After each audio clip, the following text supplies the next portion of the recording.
Forgetfulness by John W. Campbell as Don A. Stuart. Originally published in the June 1937 issue of Astounding Stories magazine. Republished in multiple anthologies, including Adventures in Time and Space in 1946, Cities of Wonder in 1966, a Dutch-language one called Science Fiction Stories 4 in 1970, and The Astounding-Analog Reader in 1973. Appearances in collections of the author's stories include Cloak of Aesir in 1952, The Best of John W. Campbell in 1973, and The Complete Don A. Stuart Stories in 2003. Read by Daryl T. Smith II for my channel, Quasar Spectra. Forgetfulness. Ron Tooley, the astronomer, stood in the lock gate and looked down across the sweep of gently rolling land. Slowly, he breathed in the strange, tangy odors of this planet. There was something of a vast triumph in his eyes and something of sorrow. They had been here now scarcely 5 hours, and the sun was still low in the east, rising slowly. Out beyond, above the western horizon, a pale ghost of the strange twin world of this planet, less than 1/3 of a million miles distant, seemed a faint, luminous cloud in the deep, serene blue of the sky. It was triumph, for 6 long years of travel at a speed close to that of light lay behind them. 3.5 light years distant was Parith, and the crowding people who had built and launched the mighty 2,500-foot interstellar cruiser that had brought this little band of 100, launched in hope and striving, seeking a new sun with new planets, new worlds to colonize. More than that, even, for this newfound planet was a stepping stone to other infinities beyond. 10 years of unbroken travel was the maximum any ship they could build would endure. They had found a planet, in fact, 9 planets. Now, the range they might explore for new worlds was extended by 4 light years. And there was sorrow there, too, for there was a race here now. Ron Tooley turned his eyes toward the little clustering village nestled in the swale of the hills, a village of simple rounded domes of some opalescent glassy material. A score of them straggled irregularly among the mighty deep green trees that shaded them from the morning sun, 20-foot domes of pearl and rose and blue. The deep green of the trees and the soft green of the moss-like grass that covered all the low, rounded hills gave it a certain beauty. The sparkling colors of the little gardens about the domes added color and further beauty. It was a lovely spot, a spot where space-wearied interstellar wanderers might rest and delight. A village, indeed, where anyone might rest in ease and enjoyment after long, long labors. Such it was. There was a race on this planet the men of Parith had found after 6 long years of space, 6 years of purring, humming atomic engines and echoing gray steel fabric that carried and protected them. Harsh utility of giant girders and rubbery flooring, the snoring drone of 40 quadrillion horsepower of atomic engines. It was replaced now by the soft coolness of the grassy land. The curving steel of the girders gave way to the brown of arching trees. The stern ceiling of steel plates gave way to the vast blue arch of a planet's atmosphere. Sounds died away in infinitudes where there was no steel to echo them back. The unending drone of the mighty engines had become breezes stirring, rustling leaves, an invitation to rest. The race that lived here had long since found it such, it seemed. Ron Tooley looked across the little village of domes to the largest of them, perhaps 30 feet across. Commander Shore Nunn was there with his archaeologist and anthropologist, and a 50 men of this planet. Ruth, they called it. The conference was breaking up now. Sure none appeared, tall and powerful, his muscular figure in trim interstellar expedition uniform of utilitarian silvery gray. Behind him came the other two in uniform, young, powerful men of Parith, selected for this expedition because of physical and mental perfection, as was every man of them. Then came Seun, the man of Rehuth. He was taller, slimmer, an almost willowy figure. His lean body was clothed in an elastic, close-fitting suit of golden stuff, while over his shoulders a glowing, magnificently shimmering cape of rich blue was thrown. 5 more of these men came out, each in a golden suit, but the draped capes glowed in deep reds and rich greens, blues, and violets. They walked leisurely beside the men of Parith. An unconscious force made those trimly uniformed men walk in step between the great arching trees. They came near, and sure none called out, "Is the expedition ready?" From the forward lock, Toth Mor replied, "Aye, Commander, 22 men. What do these people say?" Sure none shook his head slightly. "That we may look as we wish. The city is deserted. I cannot understand them. What arrangements have you made?" "The men you mentioned are coming, each head of department save Ron Tooley. There will be no work for the astronomer." "I will come, sure none," called out the astronomer softly. "I can sketch. I would be interested." "Well enough, as you like. Toth Mor, call the men into formation. We will start at once. The day varies in length, but is some 13 hours long at this season, I'm told." Ron Tooley leaped down to the soft turf and walked over toward the group. Seun looked at him slowly and smiled. The man of Rehuth looked taller from this distance, nearly 6 1/3 feet in height. His face was tanned to a golden color that came near to matching the gold of his clothing. His eyes were blue and very deep. They seemed uncertain, a little puzzled, curious about these men, curious about the vast gray bulk that had settled like a grim shadow over the low hill. 1/2 mile in length, 400 feet in diameter, it loomed nearly as large as the age-old, eroded hills it had birthed on. He ran a slim-fingered hand through the glinting golden hair that curled in unruly locks above a broad, smooth brow. "There is something for an astronomer in all this world, I think." He smiled at Ron Tooley. "Are not climate and soils and atmospheres the province of astronomy, too?" "The chemists know it better," Ron Tooley replied, and wondered slightly at his replying.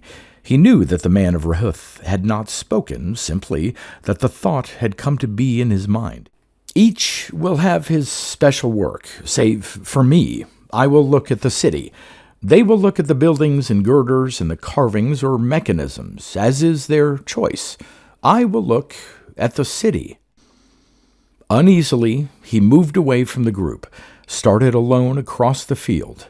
Uneasiness settled on him when he was near the Seun, this descendant of a race that had been great 10 millions of years before his own first sprang from the swamps, cheated heir to a glory 5 million years lost.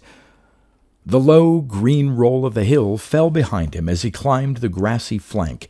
Very slowly, before his eyes, the city lifted into view.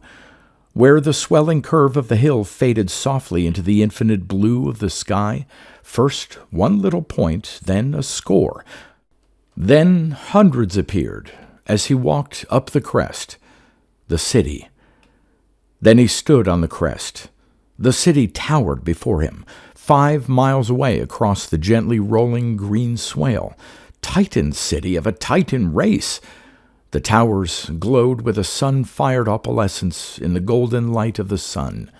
How long, great gods of this strange world, how long had they stood thus? 3,000 feet they rose from the level of age-sifted soil at their bases, 3,000 feet of mighty mass, stupendous buildings of the giants long dead. The strange little man from a strange little world, circling a dim, forgotten star, looked up at them, and they did not know or care. He walked toward them, watched them climb into the blue of the sky. He crossed the broad green of the land, and they grew in their uncaring majesty. Sheer, colossal mass, immeasurable weights and loading they were, and they seemed to float there on the grace of a line and a curve, half in the deep blue of the sky, half touching the warm, bright green of the land. They floated still on the strength of a dream, dreamed by a man dead these millions of years.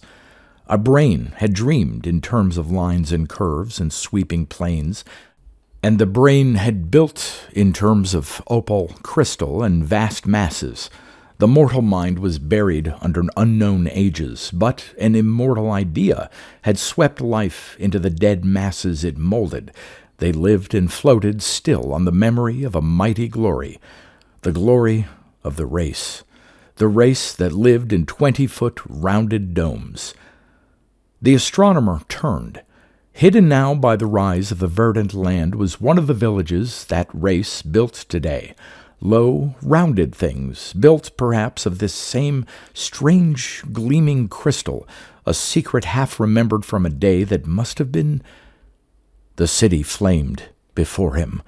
Across 10, or was it 20,000 millenniums, the thought of the builders reached to this man of another race, a builder who thought and dreamed of a mighty future, marching on forever in the aisles of time. He must have looked from some high, wind-swept balcony of the city to a star-sprinkled sky, and seen the argosies of space, mighty treasure ships that swept back to this remembered home, coming in from the legion worlds of space, from far stars and unknown clustered suns, Titan ships, burdened with strange cargoes of unguessed things. And the city peopled itself before him. The skies stirred in a moment's flash. It was the day of Rahuth's glory then.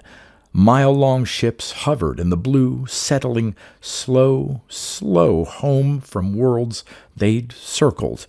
Familiar sights, familiar sounds, greeting their men again.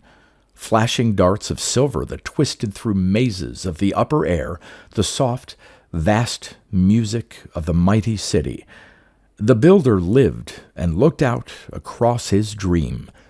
But perhaps from his height in the looming towers he could see across the swelling ground to the low, rounded domes of his people, his far descendants seeking the friendly shelter of the shading trees. Ron Tooley stood among the buildings of the city.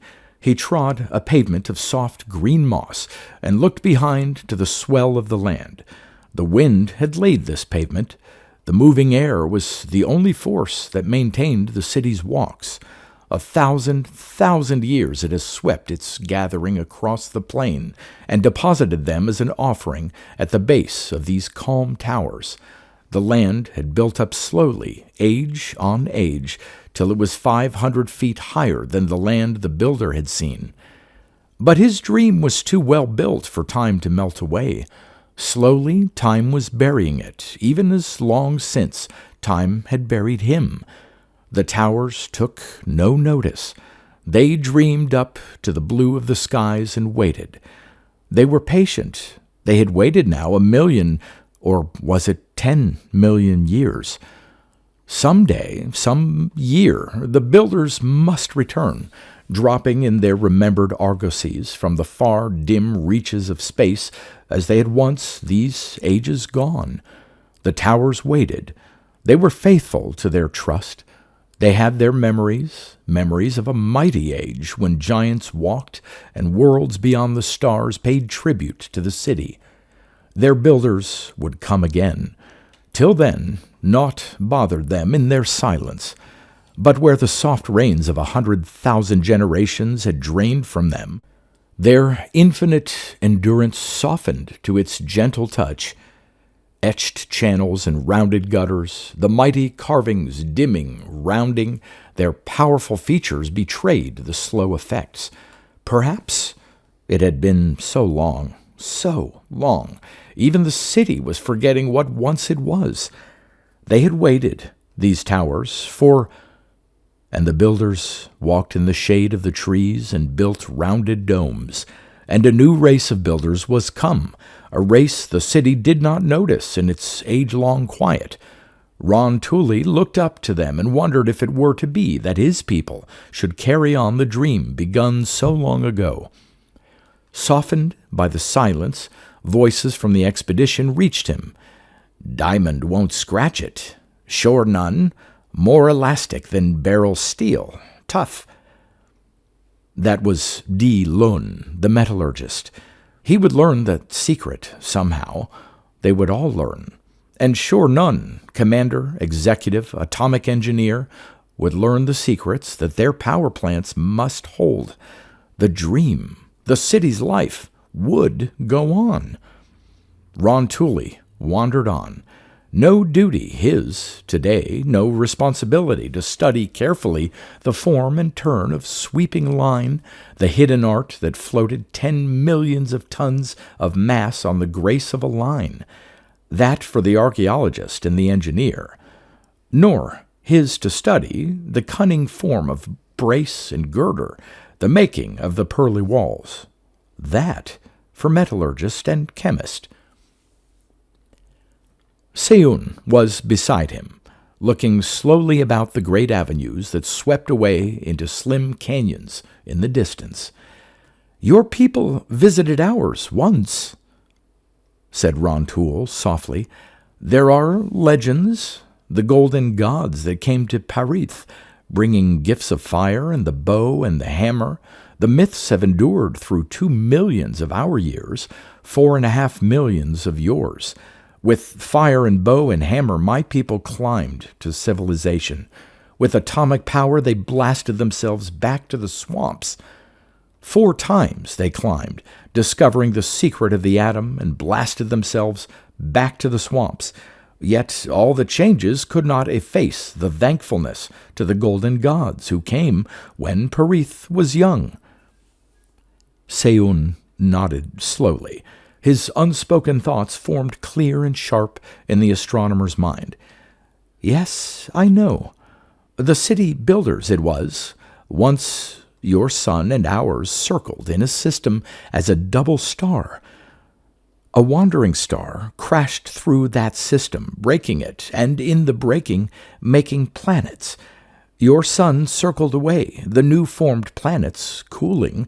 Our sun remained, these worlds cooling till the day life appeared. We are twin races, born of the same stellar birth. The city builders found that and sought your worlds.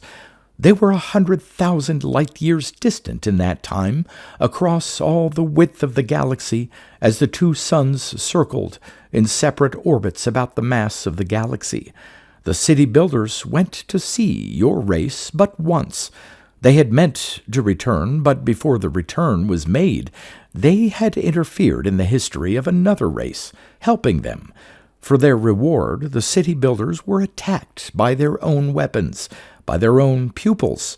Never again have we disturbed another race. Across the galaxy, though, the great year, how could they? So many stars.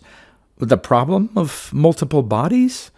The city builders solved it. They traced the orbits of all the suns of all space.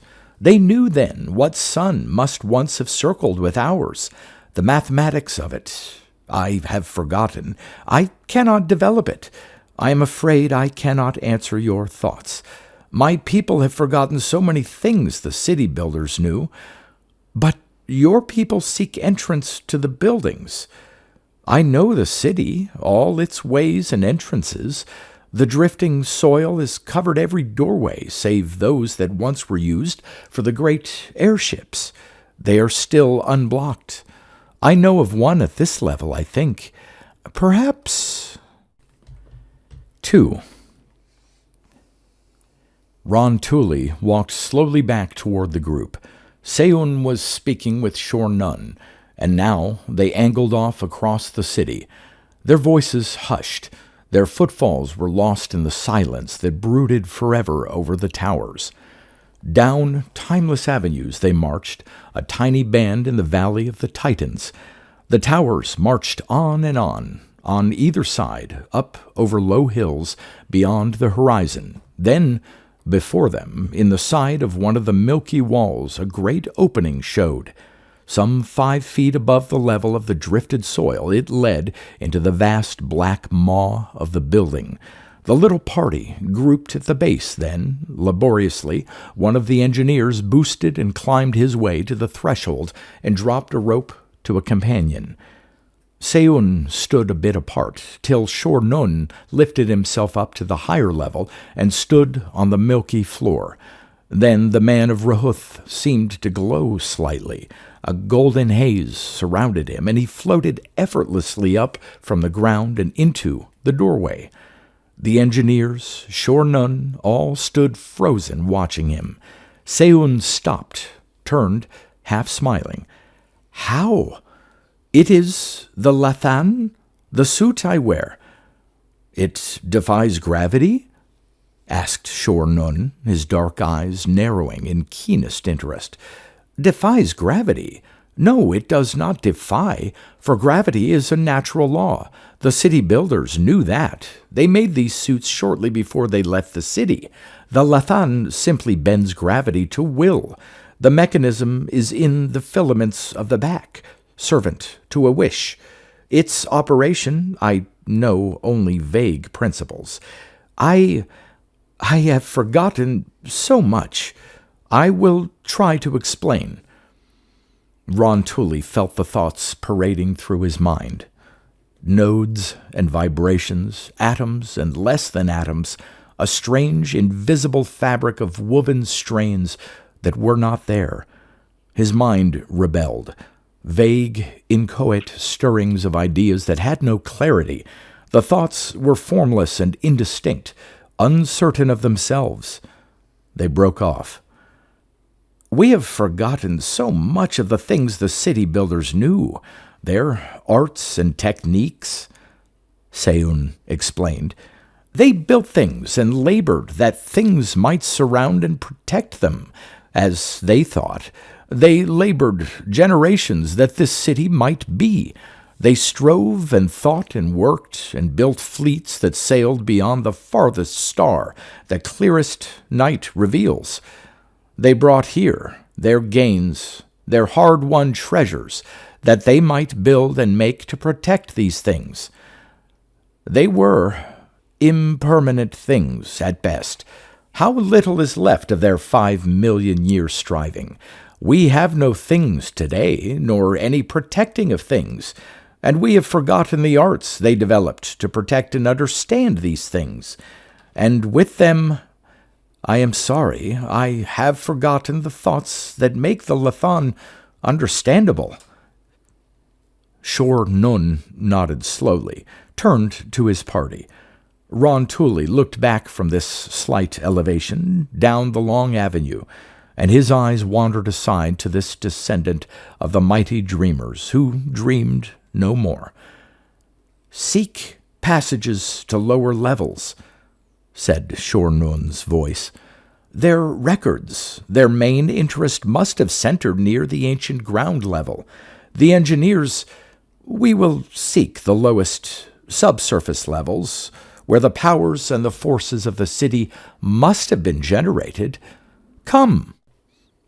The opalescent light that filtered through the walls of the building faded to a rose dusk as they burrowed deeper into the vast pile.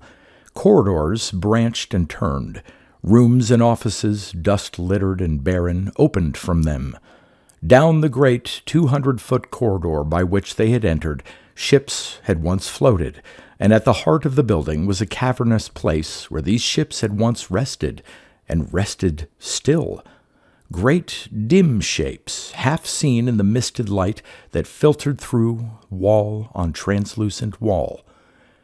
The room blazed suddenly with the white light of 6 atomic torches, and the opalescent walls of the room reflected the flare across the flat, dusty sweep of the great floor. 2 smooth shapes of flowing lines clustered on the floor, a forgotten company of travelers that had stopped here once when the city roared in triumphant life. A powdery gray dust covered their crystal hulls. Slowly, Shor Nun walked toward the nearest of them, a slim, 30-foot-long private ship waiting through eternity for a forgotten hand. The open lock at the side lighted suddenly at the touch of his foot, and soft lights appeared throughout the ship. Somewhere a soft, low humming began, and faded into silence in a moment. "Drus Nol, come with me. Seun, do you know the mechanism of these ships?" The man of Rehuth hesitated, then shook his head slowly. "I cannot explain it." He sighed. "They will not function now.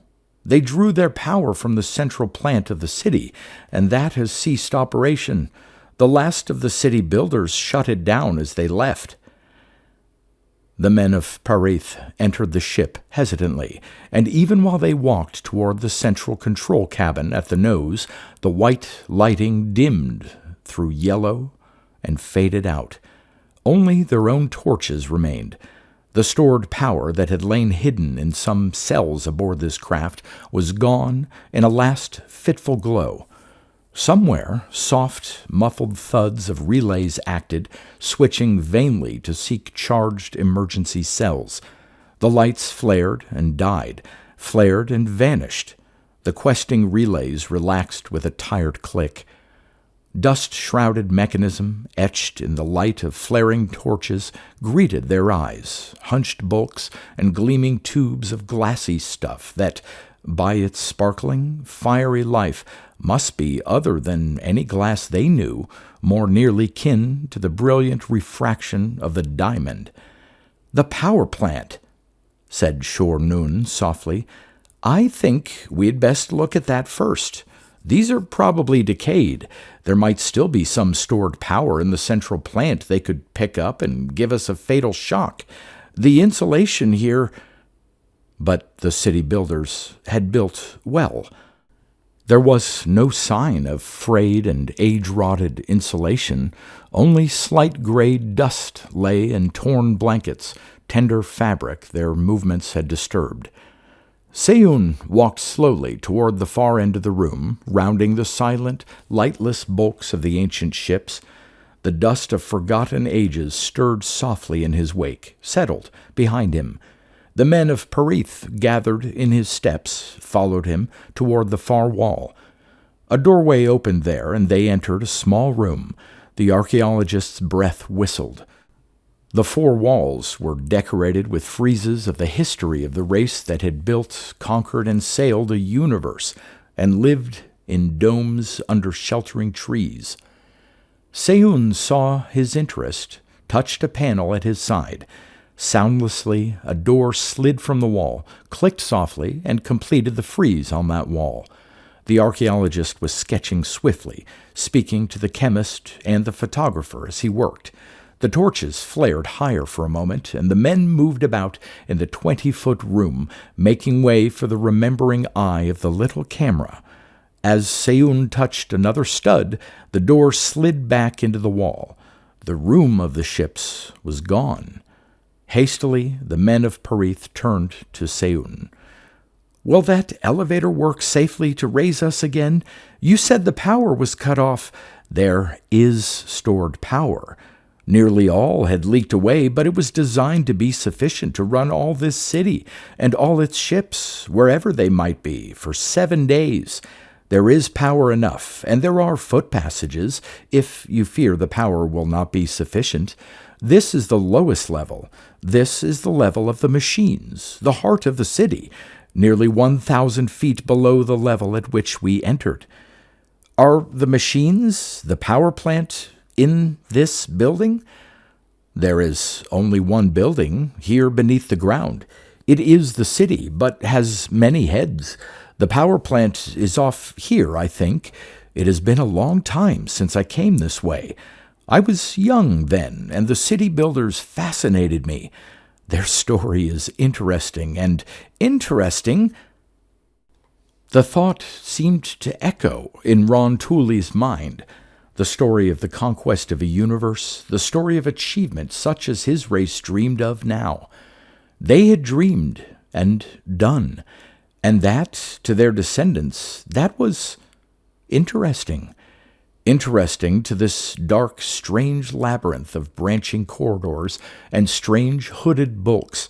Production machinery, he knew somehow, production machinery that forgotten workmen had hooded as they stepped away temporarily for a year or two, perhaps till the waning population should increase again and make new demands on it. Then great storerooms, bundled things that might be needed, spare parts and stored records and deeds, libraries of dull metal under gray dust, the unneeded efforts of 1,000 generations, rotting in this quiet dark that he, Ron Tooley, and his companions had disturbed with the moment's rush of atomic flame. Then the tortuous corridor branched, joined others, became suddenly a great avenue descending into the power room, the heart of the city and all that it had meant. They waited still. The mighty engines, the last of the builders, had shut down as he left, waited to start again the work they had dropped for the moment, taking a well-earned rest. But they must have grown tired in that rest, that waiting for the resurgence of their masters. They glowed dimly under the thin blankets of grayed dust, reflecting the clear brilliance of the prying light. Shor Nun halted at the gate, his engineer beside him. Slowly, Seun of Ruhuth paced into the great chamber. "By the golden gods of Parith, Drus Nol, do you see that insulation? Those bus bars? 5 million volts, if it's no better than we build," the engineer said. "And I suppose they must be buses, though, by the stars of space. They look like columns.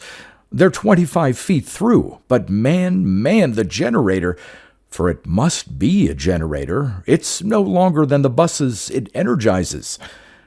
When the generator operated," Seun's thoughts came, "the field it created ran through the bars, so that they too became nearly perfect conductors. The generator supplied the city and its ships wherever in all space they might be." And the further thought came into their minds, it was the finest thing the city builders had. Shor Nun stepped over the threshold. His eyes followed the immense buses, across in a great loop to a dimly sparkling switch panel, then across and down to a thing in the center of the hall. A thing... Shor Nun cried out, laughed and sobbed all at one moment. His hands clawed at his eyes. He fell to his knees, groaning. "Don't look!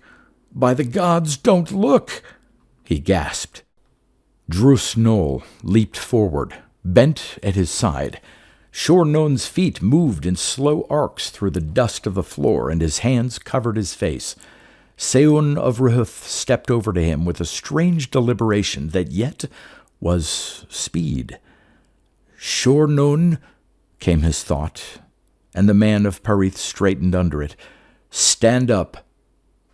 Slowly, like an automaton, the commander of the expedition rose, twitching, his hands falling to his sides. His eyes were blank white things in their sockets and horrible to look at. "Shor Nun, look at me. Turn your eyes on me," said Seun. He stood half a head taller than the man of Parith, very slim and straight, and his eyes seemed to glow in the light that surrounded him. As though pulled by a greater force, Shor Nun's eyes turned slowly, and first their brown edges, then the pupils showed again. The frozen madness in his face relaxed. He slumped softly into a more natural position, and Seun looked away. Unsteadily, Shor Nun sat down on a great angling beam. "Don't look for the end of those buses, Drus Nol. It is not good. They knew all the universe and the ends of it long before they built this city. The things these men have forgotten embrace all the knowledge our race has, and 1,000,000 times more. and yet they have the ancient characteristics that made certain things possible to the city builders. I do not know what the thing may be, but my eyes had to follow it, and it went into another dimension. Seun, what is that thing? The generator supplied the power for the city, and for the ships of the city wherever they might be in space. In all the universe, they could draw on the power of that generator through that Sargon unit. That was the master unit. From it flowed the power of the generator, instantaneously to any ship in all space, so long as its corresponding unit was tuned. It created a field rotating, and the minds of his hearers refused the term, which involves, as well, time. In the first revolution it made, the first day it was built, it circled to the ultimate end of time and the universe, and back to the day it was built. And in all that sweep, every Sargon unit tuned to it must follow.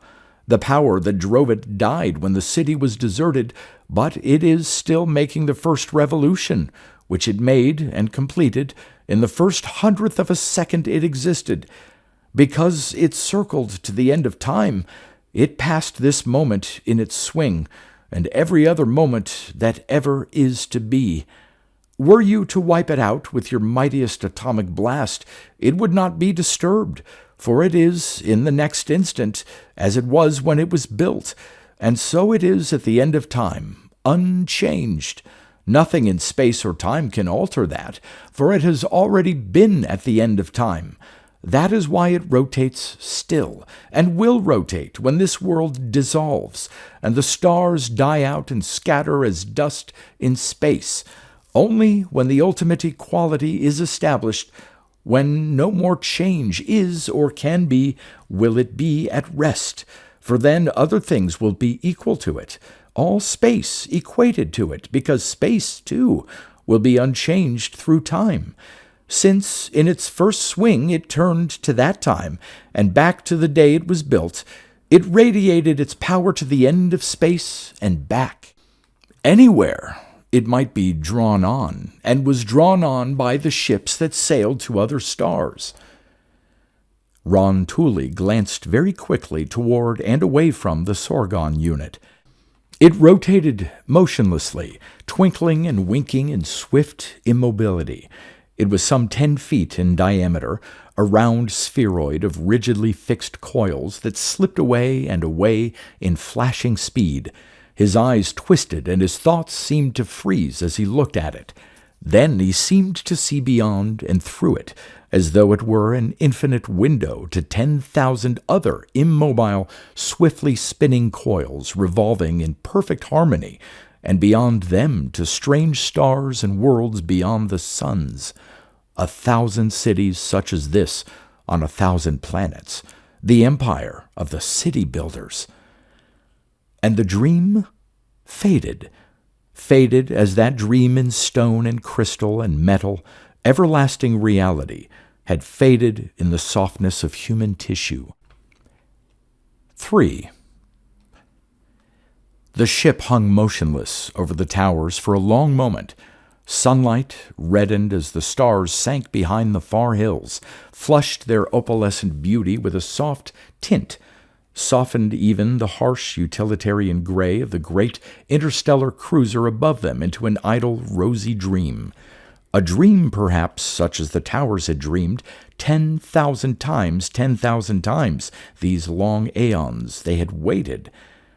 Ron Tooley looked down at them, and a feeling of satisfaction and fulfillment came to him. Parith would send her children.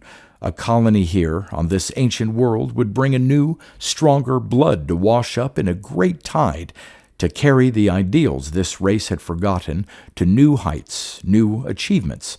Over the low hills, visible from this elevation, lay the simple, rounded domes of the people of Roth. Seun and his little clan of 100, the dwindling representatives of a once great race. It would mean death to these people, these last descendants. A new world, busy with a great work of reconquering this system, then all space. They would have no time to protect and care for these forgetful ones. These people of Rehuth inevitably would dwindle swiftly in a strange, busy world. They who had forgotten progress 5 millions of years before. They who had been untrue to the dream of the city builders.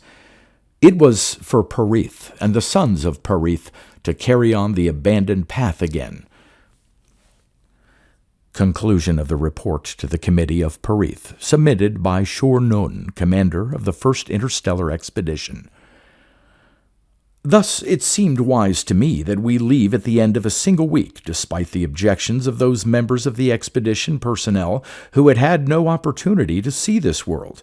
It was better not to disturb the decadent inhabitants of Rehuth in any further degree, and better that we return to Perith with these reports as soon as might be, since building operations would soon commence on the 12 new ships. I suggest that these new ships be built of the new material Rehuthite, superior to our best previous materials. As has been shown by the incredible endurance of the buildings of the city, this material is exceedingly stable, and we have found it may be synthesized from the cheapest materials, saving many millions in the construction work to be undertaken. It has been suggested by a certain member of the expedition, notable Thon Rawl, the anthropologist, that we may underestimate the degree of civilization actually retained by the people of Rehuth, specifically that it is possible that a type of civilization exists so radically divergent from our own that it is to us unrecognizable as civilization. His suggestion of a purely mental civilization of a high order seems untenable in the face of the fact that Seun, a man well respected by his fellows, was unable to project his thoughts clearly at any time, nor was there any evidence that any large proportion of his thoughts were to himself of a high order of clarity. His answers were typified by, "I have forgotten the development," or "It is difficult for me to explain," or "The exact mechanism is not understood by all of us. A few historians—" It is, of course, impossible to disprove the assertion that such a civilization is possible, but there arises in my mind the question of advantage gained, it being a maxim of any evolutionary or advancing process that the change so made is, in some manner, beneficial to the modified organism of society. Evidently, on the statements made by Seun of Rehuth, they have forgotten the knowledge once held by the mighty race that built the cities, and have receded to a state of repose without labor or progress of any kind. Thon Rawl has mentioned the effect produced on me by close observation of the Sorgon mechanism, and further stated that Seun was able to watch this same mechanism without trouble, and able to benefit me after my unfortunate experience. I would point out that mental potentialities decline extremely slowly. It is possible that the present decadent people have the mental potentialities still inherent in them that permitted the immense civilization of the city builders. It lies there, dormant. They are lost for lack of the driving will that makes it effective. The Perith, the greatest ship our race has ever built, is powered, fueled, potentially mighty now, and inert for lack of a man's driving will, since no one is at her helm. So it is with them. Still, the mental capacity of the race overshadows us, but the divine fire of ambition has died. They rely wholly on materials and tools given them by a long-dead people, using even these in an automatic and uncomprehending way, as they do their curious flying suits. Finally, it is our conclusion that the 12 ships under consideration should be completed with all possible speed, and the program as at present outlined carried out in full, i.e., 7,638 men and women between the ages of 18 and 28 will be selected on a basis of health, previous family history, personal character, and ability as determined by psychological tests. These will be transported, together with a basic list of necessities, to the new planet, leaving in the early months of the coming year. 6 years will be required for this trip. At the end of the first year on the new planet, when some degree of organization has been attained, one ship, refueled, will return to Parith. At the end of the second year, 2 ships will return from Rahuth, with all data accumulated in that period. Thereafter, 2 will sail each year. On Parith, new ships will be manufactured at whatever rate seems practicable, that more colonists may be sent as swiftly as they desire. It is suggested, however, that in view of the immense scientific advancements already seen in the cities of Rahuth, no new ships be made until a ship returns with the reports of the first year's studies, in order that any resultant scientific advances may be incorporated. The present crew of the Parith have proven themselves in every way competent, courageous, and cooperative. As trained and experienced interstellar operators, it is further suggested that the 100 men be divided among the 13 ships to sail, the Parith retaining at least 50 of her present crew and acting as guide to the remainder of the fleet. Ron Tooley, it is specifically requested, shall be astronomical commander of the fleet aboard the flagship. His astronomical work in positioning and calculating the new system has been of the highest order, and his presence is vitally needed. Signed by me, Shor Nun, this 32nd day after landing. Unanimous report of the Committee of Parith on the first expedition to the planet Rahuth. The Committee of Parith, after due consideration of the reports of folder RI-27 S6IL, entitled Interstellar Exploration Reports, Expedition I, do send to Commander of said expedition, Shor Nun, greetings. The committee finds the reports highly satisfying, both in view of the successful nature of the expedition and in that they represent an almost unanimous opinion. In consequence, it is ordered that the ships designated by the Department of Engineering, plan as numbers 18834 through 18846, be constructed with such expedition as is possible. It is ordered that the 7,638 young people be chosen in the manner prescribed in the attached docket of details. It is ordered that in the event of the successful termination of the new colonizing expedition, such arrangements shall be made that the present decadent inhabitants of the planet Rahuth shall be allowed free and plentiful land, that they shall be in no way molested or attacked. It is the policy of this Committee of Parith that this race shall be wards of the newly founded Rahuth state, to be protected and in all ways aided in their life. We feel, further, a deep obligation to this race in that the archaeologist and anthropological reports clearly indicate that it was the race known to them as the city builders who first brought fire, the bow, and the hammer to our race in mythological times. Once their race gave ours a foothold on the climb to civilization.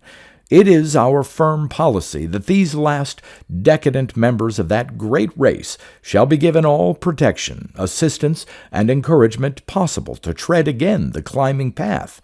It is ordered that the first colony city on Rahuth shall be established at the spot represented on the accompanying maps as Nior, as called in the language of the Rahuth people, near the point of landing of the first expedition. The nearby settlement of the Rahuth people is not to be molested in any way unless military action is forced upon the colonists. It is ordered that if this condition shall arise, if the Rahuth people object to the proposed settlement at the spot designated as Nior, arbitration be attempted. Should this measure prove unsuccessful, military penalties shall be exacted, but only to the extent found necessary for effective action. The colonists shall aid in the moving of the settlement of the Rahuth people if the Rahuth people do not desire to be near the city of the colonists. In any case, it is ordered that the colonists shall, in every way within their aid, advance and inspire the remaining people of Rehuth.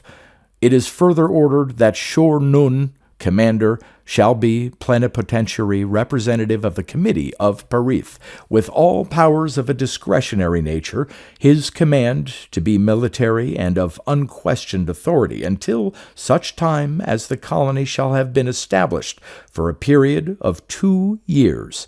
There shall then have been established a representative government of such nature and powers as the colonists themselves find suitable. It is then suggested that this government, the state of Rehuth, shall exchange such representatives with the Committee of Parith as are suitable in the dealings of 2 sovereign powers. Until the establishment of the state of Rehuth, it is further ordered that 4. The grassland rolled away very softly among the brown boles of scattered trees. It seemed unchanged. The city seemed unchanged, floating as it had 1,000 years, halfway between the blue of the sky and the green of the planet. Only it was not alone in its opalescent beauty now. 12 great ships floated serene, motionless above its towers, matching them in glowing color, and on the low roll of the hill, a 13th ship, gray and grim and scarred with 18 years of nearly continuous space travel, rested. The locks moved. Men stepped forth into the light of the low afternoon sun. To their right, the mighty monument of the city builders. To their left, the low, rounded domes of the great race's descendants. Ron Tooley stepped down from the lock to join the 8 department commanders who stood looking across toward the village among the trees. Shor Nun turned slowly to the men with him, shook his head, smiling. "I did not think to ask. I have no idea what their lifespan may be. Perhaps the man we knew as Seun has died. When I first landed here, I was a young man. I am middle-aged now. That time may mean old age and extinction to these people." "There is one man coming toward us now, Shor Nun," said Ron Tooley softly. "He is floating on his— what was that name? It is a long time since I heard it." The man came nearer leisurely. Time seemed to mean little to these people. The soft blue glow of his suit grew, and he moved a bit more rapidly, as though conscious of their importance. I think that is Seun," said the archaeologist. "I have seen those pictures so many times." Seun stood before them again, smiling the slow, easy smile they had known 12 years before. Still, he stood slim and straight, his face lined only with the easy gravings of humor and kindliness. He was as unchanged as the grassland, as the eternal city. The glow faded as he settled before them, noiselessly. "You have come back to Rehuth, Shor Nun?" "Yes, Seun. We promised you that when we left, and with some of our people as well. We hope to establish a colony here near the ancient city, hope someday to learn again the secrets of the city builders, to roam space as they once did. Perhaps we will be able to occupy some of the long-deserted buildings of the city and bring life to it again." "A permanent colony?" asked Seun thoughtfully. "Yes, Seun. There are many other cities here, on this planet, nearly as large, equipped with all the things that made this city. To my race, the quiet of the unstirred air is very dear. Could you not as easily establish your own colony in Shao or Lone or any of the other places?" Shor Nun shook his head slowly. "I am sorry, Seun. We had hoped to live near you, that we might both discover again those forgotten secrets. We must stay here, for this was the last city your people deserted. Here in it are all the things they ever built, the last achievements of the city builders. We will aid you in moving your colony, if you wish, to some other meadowland near the sea. All the world is the same to your people. Only this city was built in this way. It was the last to be deserted." Seun exhaled softly, looked at the 10 men of Perith. His mind seemed groping, feeling for something. His deep blue eyes misted in thought, then cleared slowly as Ron Tooley watched. Slowly they moved from man to man of the group, pausing a moment at the anthropologist, catching Shor Noon's gaze for an instant, centering slowly on Ron Tooley. Ron Tooley looked into the deep eyes for a moment, for a long eternity. Deep, clear eyes like mountain lakes. Subtly, the Ruthman's face seemed to change as he watched the eyes. The languor there changed, became a sense of timelessness, of limitlessness. The pleasant, carefree air became somehow different. It was the same, but as the astronomer looked into those eyes, a new interpretation came to him. A sudden, vast fear welled up in him, so that his heart contracted, and a sudden tremor came to his hands. "You have forgotten," he mumbled unsteadily. "Yes, but you—" Seun smiled, the firm mouth relaxing in approval. "Yes, Ron Tooley, that is enough. I sought your mind. Someone must understand. Remember that only twice in the history of our race have we attempted to alter the course of another's history, for by that you will understand what I must do." Seun's eyes turned away. Shor Noon was looking at him, and Ron Tooley realized, without quite understanding his knowledge, that no time had elapsed for these others. Now he stood motionless, paralyzed with a new understanding. "We must stay here," Seun's mind voice spoke softly. "I, too, had hoped we might live on this world together, but we are too different, we are too far apart to be so near." "You do not wish to move?" asked Shor Noon sorrowfully. Seun looked up. The 12 great interstellar cruisers hovered closer now, forming almost a roof over this conference ground. "That would be for the council to say, I know, but I think they would agree with me, Shor Noon." Vague pictures and ideas moved through their minds, thoughts emanating from Seun's mind. Slowly his eyes dropped from the 12 opalescent cruisers to the outstretched palm of his hand. His eyes grew bright, and the lines of his face deepened in concentration. The air seemed to stir and move. A tenseness of inaction came over the 10 men of Perith, and they moved restlessly. Quite abruptly, a dazzling light appeared over Seun's hand, sparkling myriad colors, and died with a tiny crystalline clatter. Something lay in his upturned palm, a round, small thing of aquamarine crystal, shot through with veins and arteries of softly pulsing silver light. It moved and altered as they watched, fading in color, changing the form and outline of light. Again the tinkling crystalline clatter came, and some rearrangement had taken place. There lay in his hand a tiny globe of ultimate night, an essence of darkness that no light could illumine, cased in a crystal surface.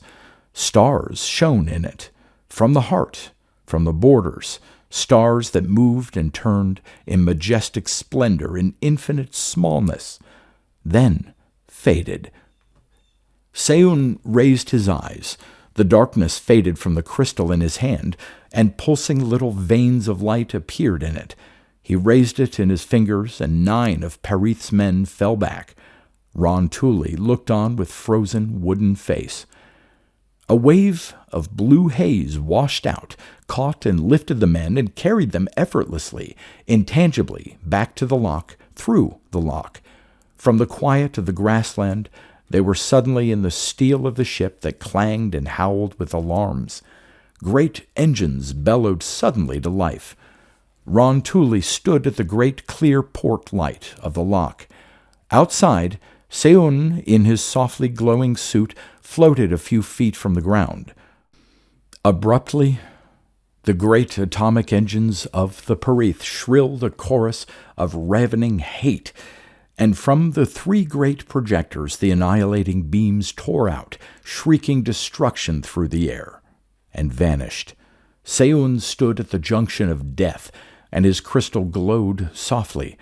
12 floating ships screamed to the tortured shriek of overloaded atomics, and the planet below cursed back with quarter-mile-long tongues of lightning. Somewhere, everywhere, the universe thrummed to a vast crystalline note and hummed softly. In that instant, the green meadowland of Rahuth vanished. The eternal city dissolved into blackness. Only blackness, starless, lightless, shone outside the Lockport light. The soft, clear note of the crystal hummed and beat and surged. The atomic engine's cry died full-throated. An utter, paralyzed quiet descended on the ship so that the cry of a child somewhere echoed and reverberated noisily down the steel corridors. The crystal in Seun's hand beat and hummed its note. The blackness beyond the port became gray. One by one, 6 opalescent ships shifted into view in the blackness beyond, moving with a slow deliberation as though forced by some infinite power into a certain predetermined configuration. Like atoms in a crystal lattice, they shifted, seemed to click into place and hold steady, neatly, geometrically arranged. Then noise came back to the ship. Sounds that crept in, afraid of themselves, grew courageous and clamored, pounding feet of men and women's screams. "We're out of space," gasped Shor Nun. "That crystal, that thing in his hand." "In a space of our own," said Ron Tooley. "Wait till the note of the crystal dies down. It is weakening slowly to us, but it will be gone, and then—" Shor Nun turned to him, his dark eyes shadowed, his face pale and drawn. "What do you know? How—" Ron Tooley stood silent. He did not know. Somewhere a crystal echoed for a moment in rearrangement and tinkling sound. The universe echoed to it softly as the last faint tone died away. "Shor Nun, Shor Nun." A slow, wailing cry was building up in the ship. Scampering feet on metal floors became a march. Shor Nun sobbed once. "That crystal! They had not lost the weapons of the city builders. Space of our own? No! It is like the Sorgon. It rotates us to the end of time.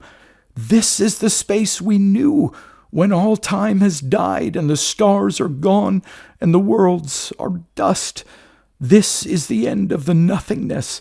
The city builders destroyed their enemies thus, by dumping them at the end of time and space. I know, they must have. And Seun had the ancient weapon. When the humming note of the crystal dies, the lingering force of translation, then we shall die too. Die in the death of death. Oh, gods! Sulon, Sulon, my dear, our son." Shor Nun, commander, seemed to slump from his frozen rigidity. He turned abruptly away from the port light toward the inner lock door. It opened before him suddenly, and a technician stumbled down, white-faced and trembling. "Commander, Shor Nun, the engines are stopped. The atoms will not explode. No power can be generated. The power cells are supplying emergency power, but the full strength of the drive does not move nor shake the ship. What is this?" Shor Nun stood silent. The ship thrummed and beat with the softening, dying note of the universe-distant crystal that held all the beginnings and the endings of time and space in a man's hand. The note was fading. Very soft and sweet it was.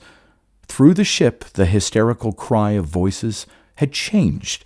It was softening with the thrum, softening, listening to the dying thread of infinitely sweet sound. Shornun shrugged his shoulders, turned away. It does not matter. The force is fading.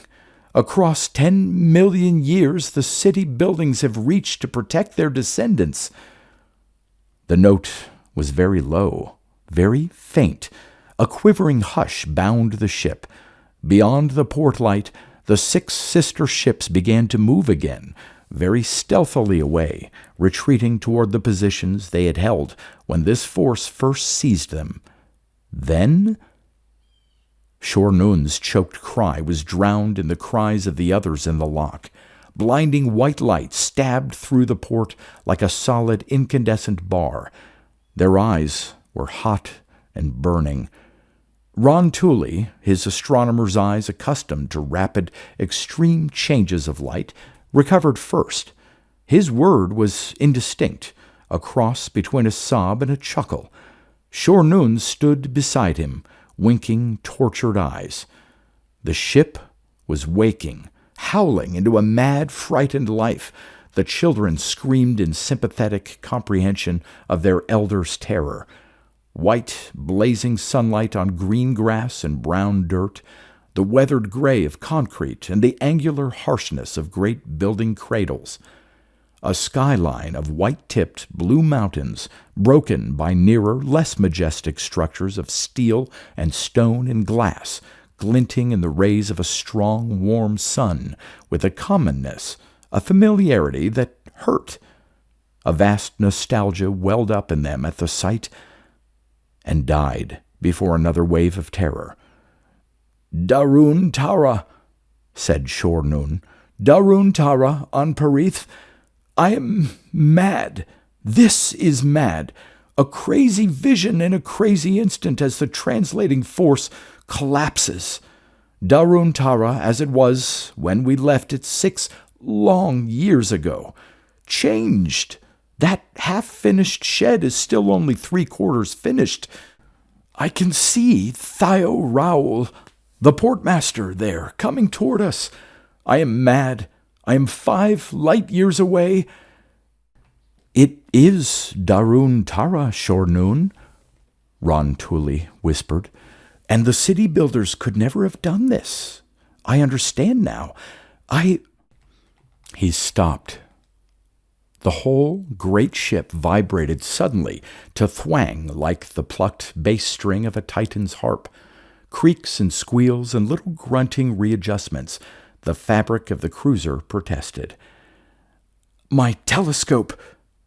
cried Ron Tooley. He was running toward the inner lock door, into the dark mouth of the corridor. Again the ship thrummed to a vibrant stroke.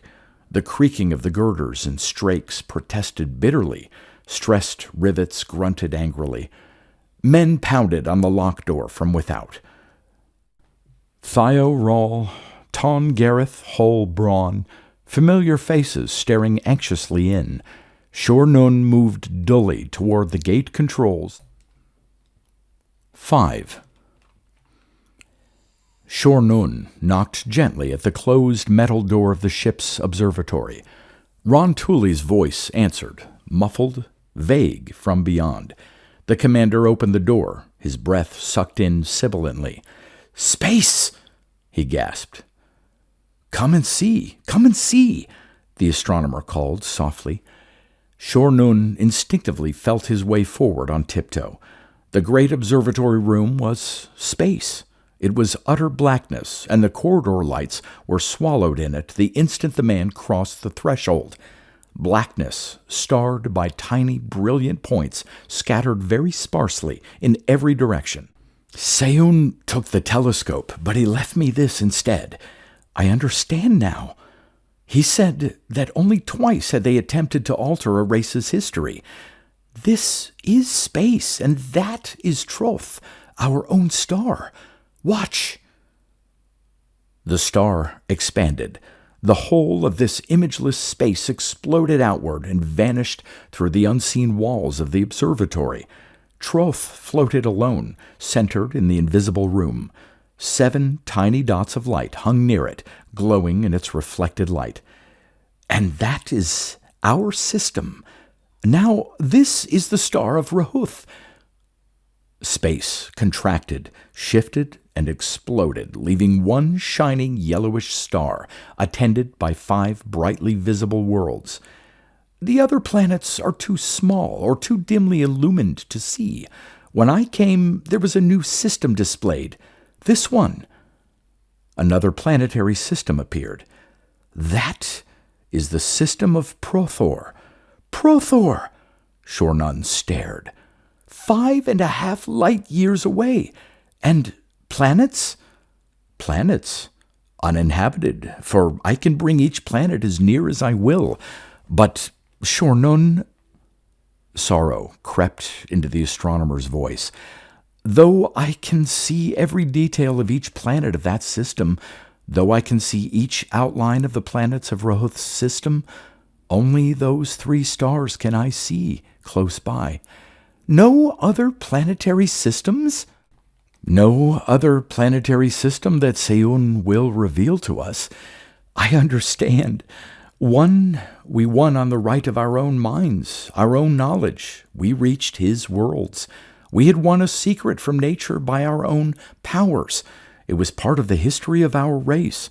They do not want to molest or in any way influence the history of a race. So they permitted us to return, if only we did not disturb them. They could not refuse us that, a breach in their feelings of justice. But they felt it needful to dispossess us, Shornun, and this Seun did. But he had done no more. Our history was altered, changed vitally. So this he gave us. He has shown us another equally near planetary system that we may use. We have not lost vitally. That is his justice. His justice. Yes, I came to you, Ron Tooley, because you seemed to know somewhat of the things that happened. Shornun's voice was low in the dark of the observatory. He looked at the floating planets of Prothor. What is Seun? How has this happened? Do you know? You know that we were greeted by our friends and they turned away from us. 6 years have passed for us. They wanted to know what misfortune made us return at the end of a single year. 1 year has passed here on Parith. My son was born there in space, and he has passed his 4th birthday. My daughter is 2, yet these things have not happened, for we were gone a single year. Seun has done it, but it cannot be. Seun, the decadent son of the city builders. Seun, who has forgotten the secrets of the ships that sailed beyond the stars, and the building of the Titan towers, opalescent in the sun. Seun, whose people live in a tiny village sheltered from the rains and the sun by a few green trees. What are these people of Rahuth? Ron Tooley's voice was a whisper from the darkness. I come from a far world. By what strange freak, we will not say. I am a savage, a rising race that has not learned the secret of fire, nor bow, nor hammer. Tell me, Shornun, what is the nature of the 2 dry sticks I must rub, that fire may be born? Must they be hard, tough oak, or should one be a soft, resinous bit of pine? Tell me how I may make fire. Why, with matches or a No, Ron Tooley. Vague thoughts, meaningless ideas, and unclear. I have forgotten the 10,000 generations of development. I cannot retreat to a level you, savage of an untrained world, would understand. I have forgotten.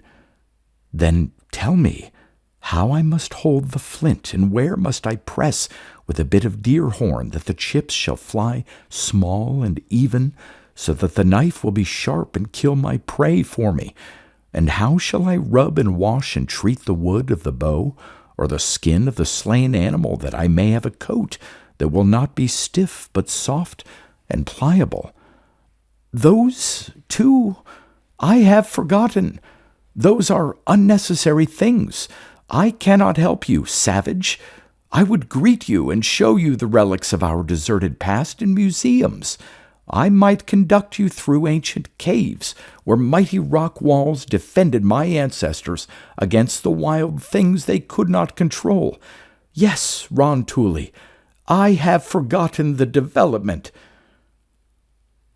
Once, Ron Tooley's voice was tense. The city builder made atomic generators to release the energy bound in that violent twist of space called an atom. He made the Sorgon to distribute its power to his clumsy shells of metal and crystal, the caves that protected him from the wild things of space. Seun has forgotten the atom. He thinks in terms of space. The powers of space are at his direct command. He created the crystal that brought us here from the energy of space because it made easy a task his mind alone could have done. It was no more needful than is an adding machine. His people have no ships. They are anywhere in space they will without such things. Seun is not a decadent son of the city builders. His people never forgot the dream that built the city, but it was a dream of childhood, and his people were children then. Like a child with his broomstick horse, the mind alone was not enough for thought. The city builders, just as ourselves, needed something of a solid metal and crystal to make their dreams tangible. My son was born in space and is 4, yet we were gone a single year from Parith. Shornun sighed. Our fleet took 6 years to cross the gulf of 5 light years. In 30 seconds, infinitely faster than light, Seun returned us, that there might be the minimum change in our racial history. Time is a function of the velocity of light, and 5 light years of distance is precisely equal to 5 years of time multiplied by the square root of -1.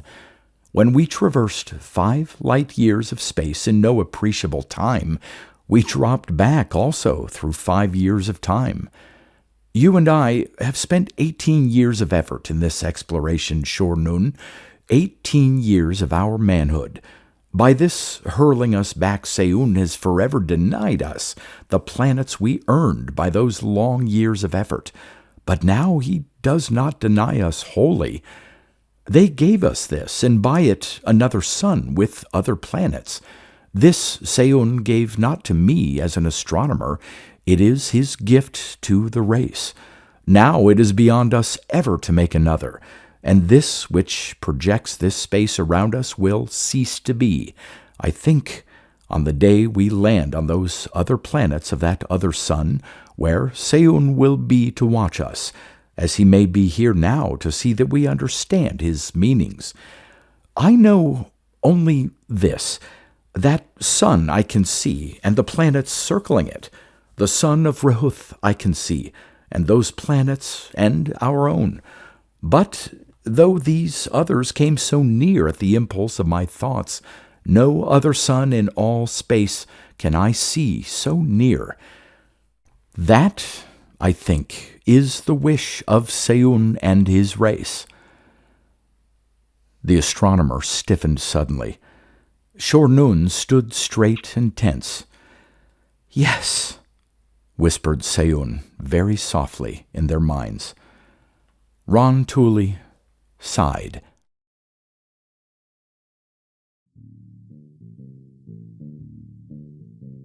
You've been listening to pre-1990s speculative fiction readings with a highlight on science fiction by Darrell T. Smith II. Please consider clicking the donation link in the description box. Thank you so much for your time and your imagination.